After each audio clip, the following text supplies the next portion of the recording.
line consists of the column name and the data type. Now let's take a look at the content of IKEA to select correct data types. We have ID column, which stores integer. So we use integer data type. Then column item ID seems to store big numbers, so we'll choose big int. Name and category have a combination of letters, so we use character varying for both of these columns. Price stores decimals, so we'll use numeric data type because we need the precision of this data type to calculate different metrics and values later in the analysis. Then old price column contains combination of word and digits, so we'll use character varying. Sellable online contains values like true and false, so we'll use Boolean data type. Then for link, which is a combination of different characters and letters and digits, we use character varying. Other colors column contains values which can be interpreted as true and false, so we use Boolean data type. For short description, we chose text as we do not know what is the length of our values, and text lets us store up to an unlimited number of values. For designer column, we choose character varying because it contains names. Then for the three last columns, depth, height, and width, we chose numeric because we need the precision. Now we can highlight this code and execute it. We have a message that table is created, so we can proceed to tables, right-click, and select refresh. Now we can see that this table appeared in the list of our tables. And we can proceed to importing the dataset. Now we need to right-click and select Import Export Data. Remember that we restore databases, but import single datasets. Here we have three tabs: General, Options, and Columns. In the General tab, we tick Import, then click the folder icon and select the correct dataset to import. The format is the file extension, which are the characters, the letters after the dot in the file name. The most popular and common formats for datasets are CSV and text files. Then encoding is UTF-8, which is a basic encoding for the majority of alphabets. Click Options tab. OID here is a system-assigned value which cannot be modified. So we leave it just like this, untoggled. We toggle on header to include the header of the file into the table. The header stands for the first line, which contains the column names. So we need to toggle it on.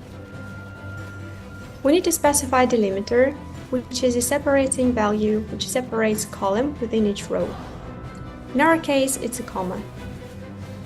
We need to specify the character which is used when data is quoted. The default one is a double quote. Then specify the escape character, which appears before a data that matches the quoting character. The default one is a single quote. And specify null strings, which represent null values within the source file. And in our case, it should be left blank. Next, we click Columns, and we should make sure that Columns to Import panel contains all the columns which we created. Now, we can click OK. And we have a message that this process started and successfully completed. In case if your process failed, you can click More Details, and in the pop-up window, you will see an error description message. It's quite verbose, so you will understand what is wrong with your data type or import parameter, then fix it and try to import the table again. Now, when we successfully imported the data, we can proceed to data cleaning. Let's take a look at the data that we imported. We'll select everything from IKEA.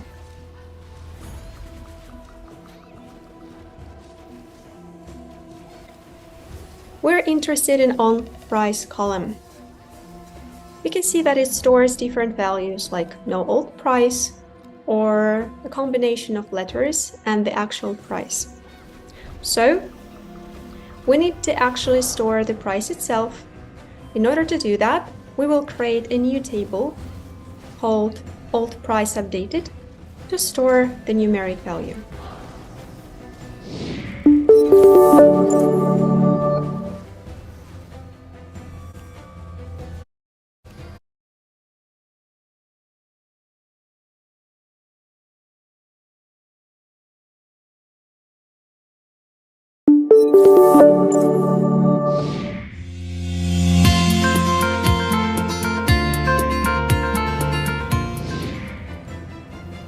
CRUD stands for Create, Update, Delete.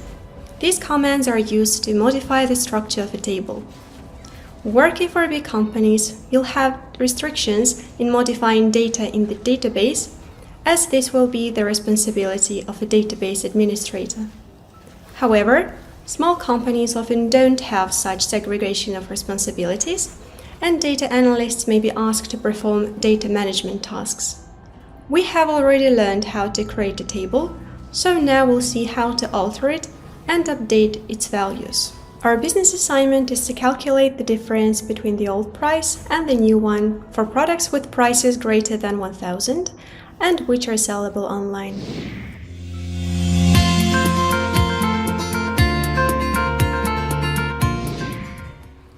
Now let's take a look at the data that we imported. We will select everything from IKEA. Highlight and run this code. We're interested in price and old price columns. In old price, we can see that we store such value as no old price and a combination of letters and the actual price. So we don't need the letters before the price, so we will create a new column, call it old price updated, and fill it in with the split value.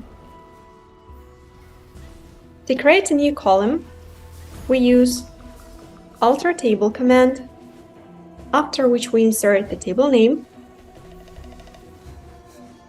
and then command called add column. Then we insert the column name, which is old price updated, and the data type. We will choose varchar because we will store here values which are extracted from character varying column. Now let's execute, and we have the message that the table is altered. And if we take a look, now at the end of our table, we can see old price updated filled with nulls.